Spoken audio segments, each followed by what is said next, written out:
ప్రచారంతో చూస్తున్నాము, ఈ రోజు పరిస్థితి చూస్తున్నాము. దాన్ని మనం సందర్శించి దానికి సంబంధించిన అంశాలు తప్పకుండా ఆలోచన చేస్తూ ఉన్నాము.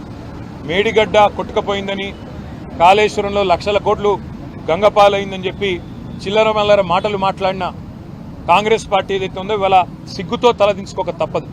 మేము మొదటి నుంచి చెప్పింది ఒకటే, అక్కడ జరిగింది చిన్న విషయం తప్ప పెద్దదేం కాదని చెప్పినాం. అన్నట్టుగానే కొన్ని రోజుల్లోనే రిపేర్లు పూర్తి చేసినారు. ఈరోజు ఒక వరదలాగా నీళ్ళు వస్తూ ఉంటే కూడా ప్రాణహితలో గోదావరిలో తట్టుకొని ఇవాళ మేడిగడ్డ నిలబడ్డమే కాళేశ్వరం ప్రాజెక్టు యొక్క గొప్పతనానికి సాక్ష్యం అని చెప్పక తప్పదు. తప్పకుండా తొందరలో సందర్శిస్తాం. ప్రజలకు కూడా ఆ విజువల్స్ తీసుకొచ్చి ప్రజలకు కూడా వివరంగా చెప్తాము. తప్పకుండా వాటిని మీ ద్వారా కూడా ప్రజలకు చూపెడతామని చెప్పి కూడా తెలియజేస్తాం.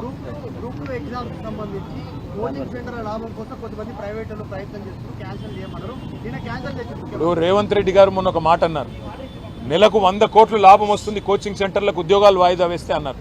మరి ఇప్పుడు 4 నెలలు వాయిదా వేశారు. మరి 400 కోట్లు ఆయన చెప్పిన ప్రకారం 400 కోట్లు మరి లాభం వచ్చింది అనుకుందాం. మరి అందులో ఏమైనా వాటాలు ముట్టినేమో కాంగ్రెస్ పార్టీకి ఆయనే చెప్పాలి. Thank you.